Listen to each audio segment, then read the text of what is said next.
Então, galera, né, vamos para mais um vídeo mega super interessante. Então, desde já peço para deixar o likezinho só para dar um incentivo à Bilinha a continuar pesquisando sobre a nossa história, né? Então, segura aí. E aproveitando aqui o embalo, né, vou pedir para vocês anunciarem aqui, né, ajudar, dar um incentivo financeiro, né, para a Bilinha. O precinho é ó, bem pequenininho mesmo. Só não diga assim que é um valor simbólico, porque tem uma pequeniníssima taxa e você ainda fica conhecido no mundo inteiro, né? Porque o YouTube pega no mundo inteiro, né? Então ajuda a Bilinha, deixa entre em contato através daqui, né? O anúncio aqui, ó.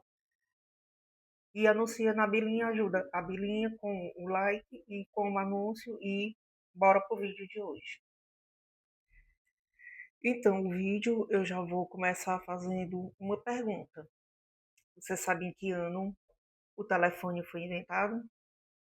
Pois é sobre isso que hoje nós vamos falar, mas respondendo a pergunta. Temos duas possíveis datas. A primeira em 1860, quando o italiano Antonio Melchi, uma coisa assim, ele inventou um aparelho para poder fazer a comunicação entre o escritório da sua casa e o quarto do casal, pois a esposa dele estava doente e tinha que ficar isolada. Não vem ao caso a doença da mulher dele, mas ela tinha que ficar isolada, então, para haver essa comunicação, ele inventou o aparelho. Aí, em 1876, né, 1876, 16 anos depois, o Graham Bell, que nós conhecemos, né, o inventor do telefone, ele patenteou. Tá? O Graham Bell era escocês. Tá? Então, eu agora acredito que o telefone tem dois pais, né? Um italiano, que é o Antonio Melci, você escolhe aí como é que você quer falar, porque eu não sei mesmo italiano, e o escocês, o Grambel. Enfim, também em 1876, o imperador Dom Pedro II, como bom governante brasileiro, né, tem que passar mais tempo viajando do que aqui no Brasil. Ele estava lá nos States e foi visitar a exposição comemorativa ao centenário da independência, logicamente, americana. E quando ele chegou lá, ele examina um esquisito aparelho que ele nunca tinha visto na vida e aceita o convite feito pelo Graham Bell, né? O inventor escocês, o Graham Bell, ele faz uma ligação do aparelho transmissor, né, o que fala a outro aparelho que tinha Dom Pedro II, né, a cidade aqui nossa vizinha, com um receptor próximo ao ouvido, o receptor, né, o transmissor e o receptor. Bom, o silêncio foi quebrado com a exclamação incrédula do imperador Dom Pedro II. Meu Deus, isso fala. Valei-me Nossa Senhora. Meu Deus do céu. Mentira, ele só falou meu Deus, isso fala. Bom, 3 anos depois, a cidade do Rio de Janeiro ganharia seu primeiro aparelho telefônico, que foi feito especialmente por Dom Pedro II, né? O Graham fez o aparelho especialmente para Dom Pedro II. Bom, o telefone só chegou ao Piauí no início do século XX, mais precisamente no dia 13 de junho de 1907, no governo do Álvaro Mendes. Apenas 18 linhas foram instaladas, mas em pouco tempo inúmeras residências teresinenses já contavam com o aparelho falante, o que, meu Deus, isso fala em sua residência. Bom, com o crescente interesse e a crescente aquisição de linhas e aparelhos telefônicos, um jornal de Teresina chegou mesmo a publicar. Para se falar regularmente ao telefone, é preciso não falar alto, não falar alto, muito pelo contrário, nesse caso tinha que falar alto mesmo e eu explico agora para vocês. E sim em voz natural e afastado do aparelho um palmo. Tu tinha que deixar um palmo. Isso aqui. Aí como é que tu vai falar natural? Se a pessoa fala baixa, como é que a outra vai escutar? Tem que falar mesmo é berrando. Enfim, acabada a conversa, as pessoas deverão colocar o receptor na forqueta do aparelho e dar, após colocar na forqueta do aparelho, dar meia rotação da manivela, né? Dançando a manivela para fazer ciente a estação de que já terminaram a comunicação, ou fuxico, ou babado, ou o recado. Enfim, está feita a ligação. Bom, somente em 1937, Teresina passa a contar com um sistema automático de telefonia. O novo sistema foi inaugurado pelo governador Leônidas Melo. Já estamos no segundo governo só em telefonia. Bom, e como bons piauienses, né, que sempre teve muito costume com as novidades, o pobre do teresinense, meu filho, não teve mais foi a tranquilidade de jeito nenhum. Sabe por quê? Porque com o telefone, a tranquilidade dos teresinenses estava seriamente ameaçada com a ocorrência cada vez mais frequente de quê? Dos trotes, aquele velho trote, né? Alô, tem alguém na linha? Tem, pois sai da linha que o trem quer passar, ha, ha, ha, ha, ha, que não tem graça nenhuma, mas que eu acho que toda criança já passou esse trote. Enfim, a situação se tornou-se insustentável a ponto de o Diário Oficial do Estado publicar em 20 de maio de 1937, ainda quando chegou, né, o sistema automático, o aviso oriundo da Diretoria das Obras Públicas. O serviço telefônico avisa que, em virtude de abusos verificados por muitas pessoas que se utilizam dos aparelhos, resolveu controlar o serviço de ligações.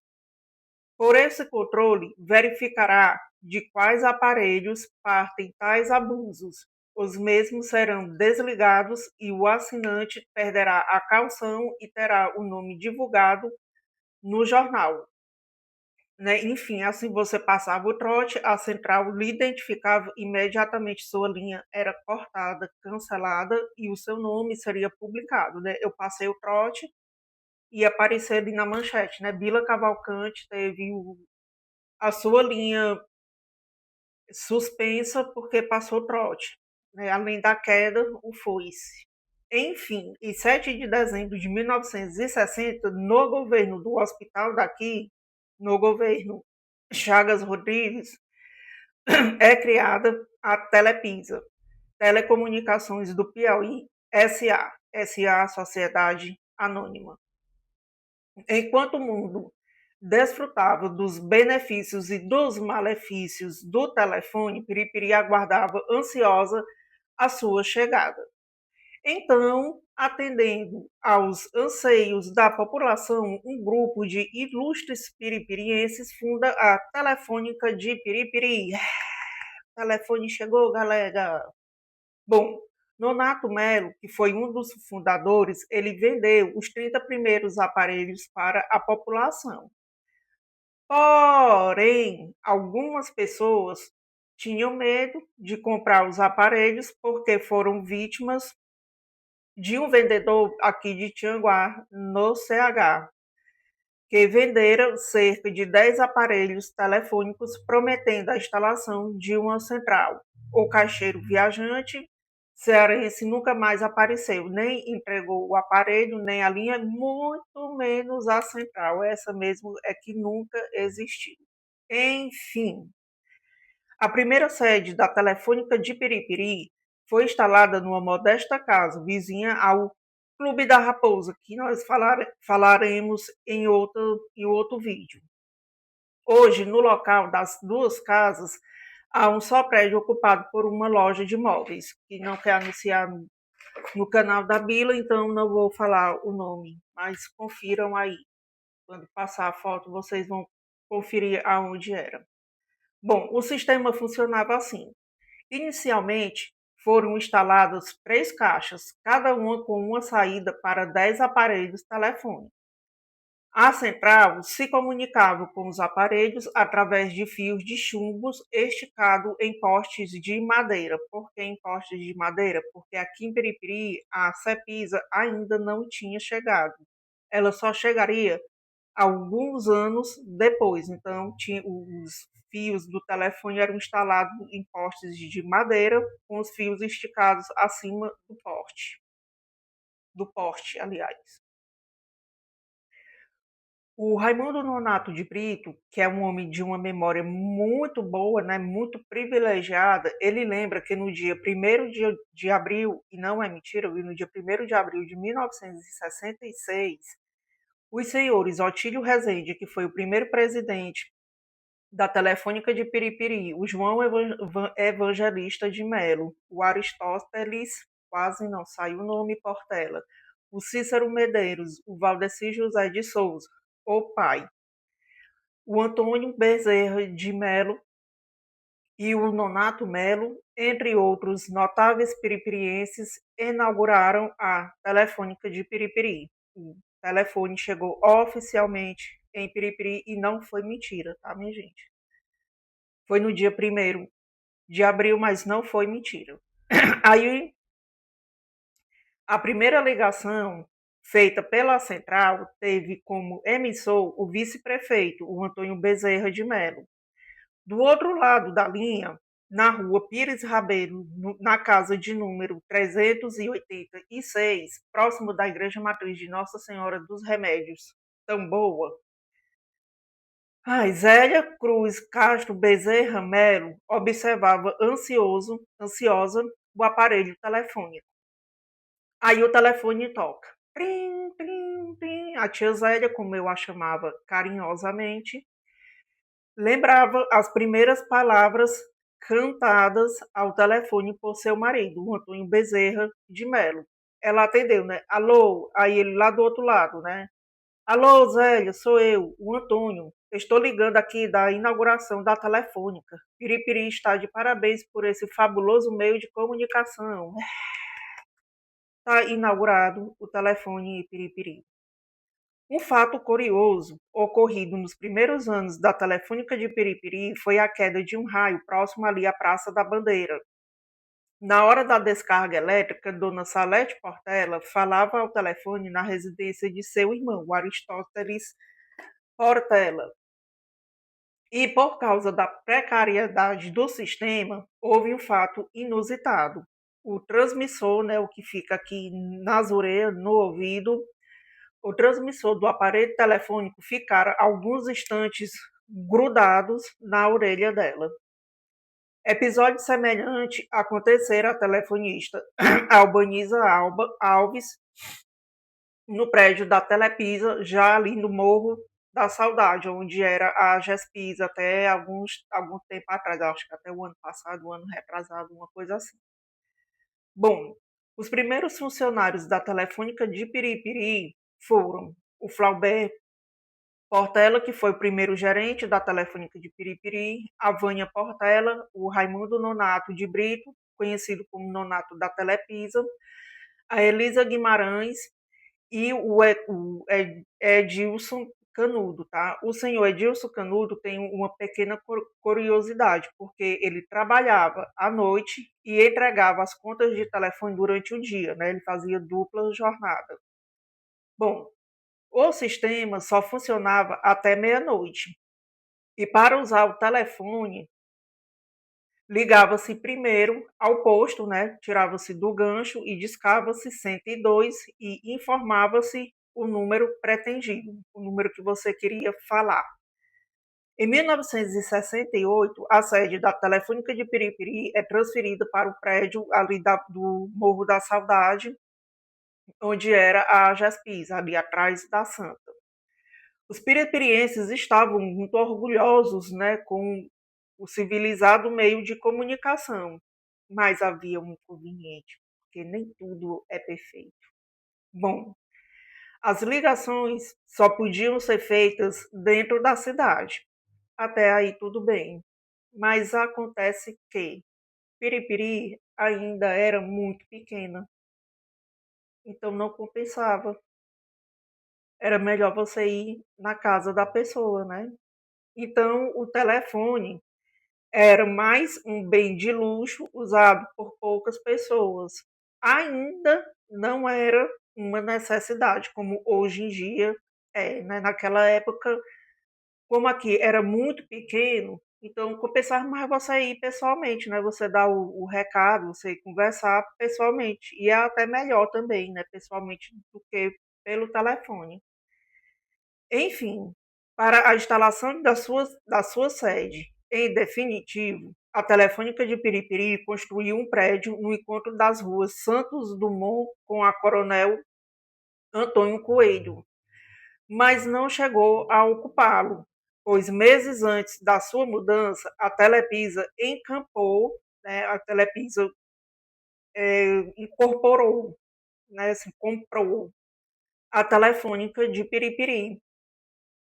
Esse prédio que eu estou falando era ali onde era o Sebrae antigamente, que eu acho que agora deve ser a CDL, se eu não me engano, mas era onde era o Sebrae até alguns anos atrás. Aí vamos continuando. A Telepisa, Telefones do Piauí SA, que foi o primeiro significado da sigla, né, Telepisa, era, aliás, né, não é mais porque não existe mais. Então, era uma empresa de economia mista com 51% das ações pertencentes ao Estado. Começou a funcionar em 23 de agosto de 1969, com cerca de 100 aparelhos telefônicos, tá? Temporariamente ocupou o prédio em que funcionava a extinta Telefônica de Piripiri, ali na Praça da Bandeira, aliás, no Morro da Saudade, ali onde era a Gespisa. Tá? Enquanto seu prédio próprio estava sendo construído no terreno que provavelmente existiu o hotel da dona Santilha ou a casa do poeta Lolo Freitas, na Praça da Bandeira. A mudança, no entanto, aconteceu antes do previsto devido a um incêndio nos fundos do prédio do Morro da Saudade, onde era a Gespisa, ocasionando a perda de alguns cabos. Então, em virtude desse incêndio, saiu do Morro da Saudade, né, ali onde era a Gespisa, e veio para a Praça da Bandeira em definitivo. Ainda no prédio da antiga Agespisa, né, ali no Morro da Saudade, a Telepisa instalou uma mesa semiautomática da Siemens. O que, que havia de mais moderno em telefonia foi esta mesa da Siemens, né, com capacidade para 300 telefones. Meu amigo, foi assim, uma evolução, viu? E revolução também, né? Enfim, os telefonistas ou as telefonistas tinham de saber decorados, né, de cabeça, de cor, os números de todos os assinantes, pois o sistema funcionava assim. Alguém ligava, acendia-se uma luz na mesa, acusando a ligação à central.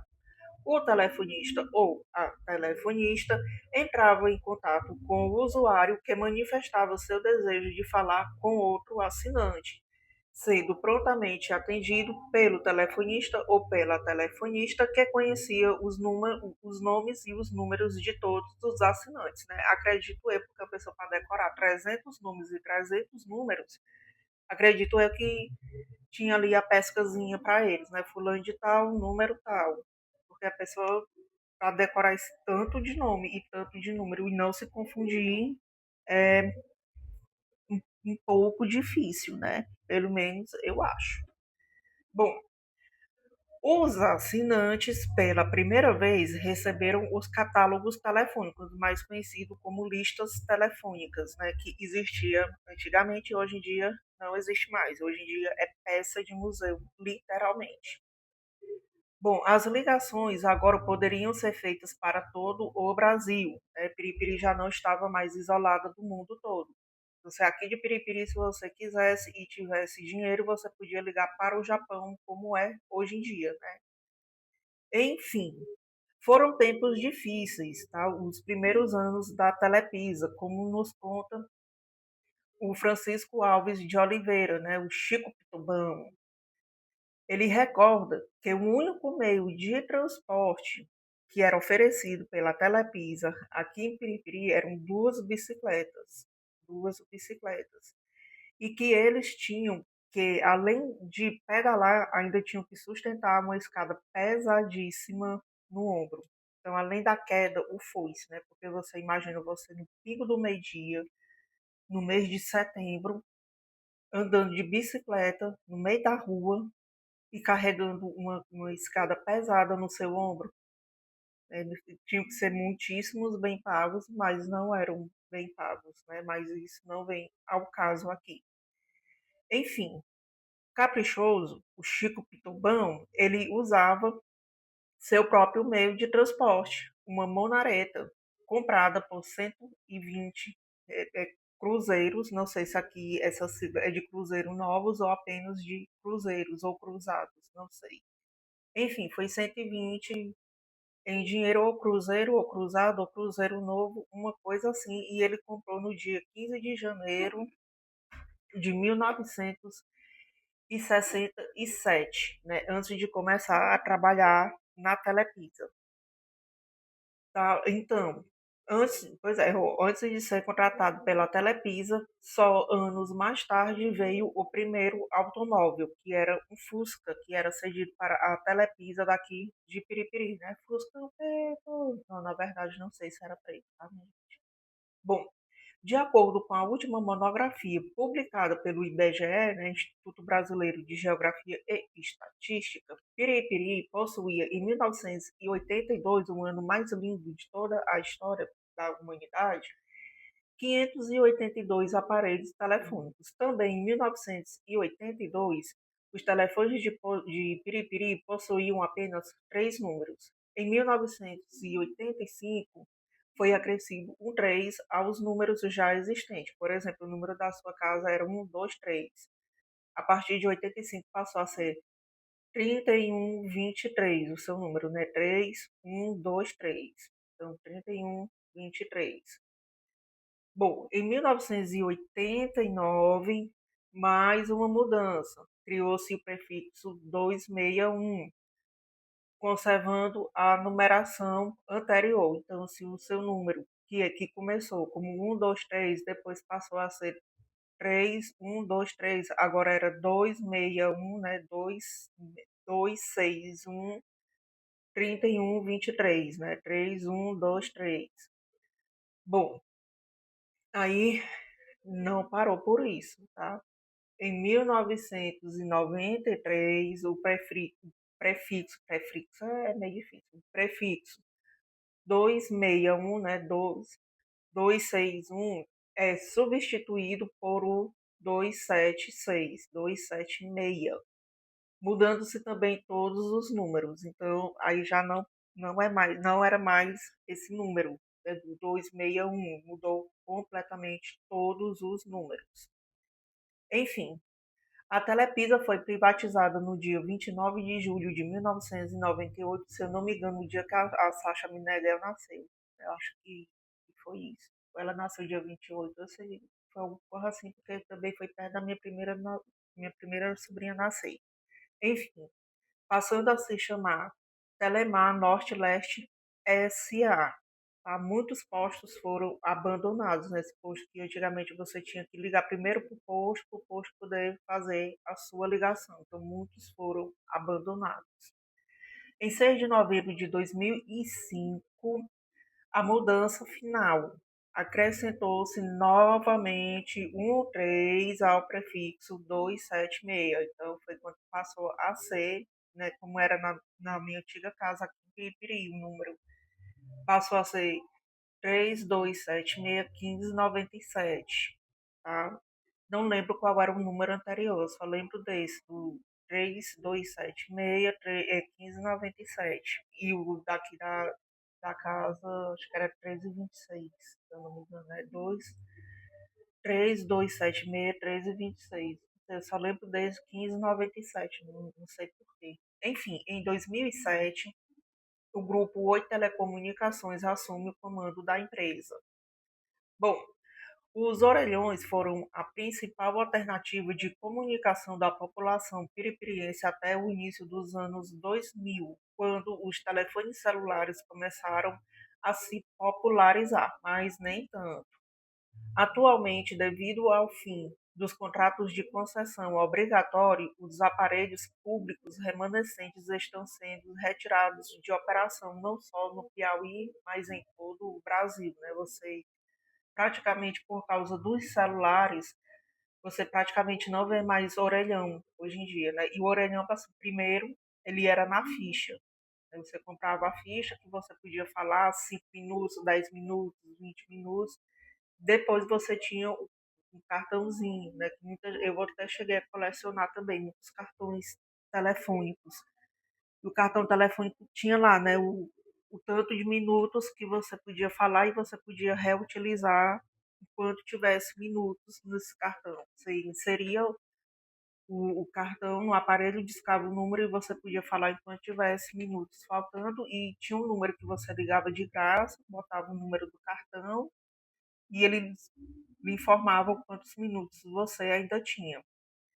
Né? E também não existe mais nem o de ficha, nem o de cartão. Enfim, a chegada da cobertura de celular, especificamente a Piripiri e outras grandes cidades do interior do estado, ocorreu entre 1996 e 1998, impulsionada por dois momentos chaves. Primeiro momento, a expansão do sinal, que foi de 1996 a 1997.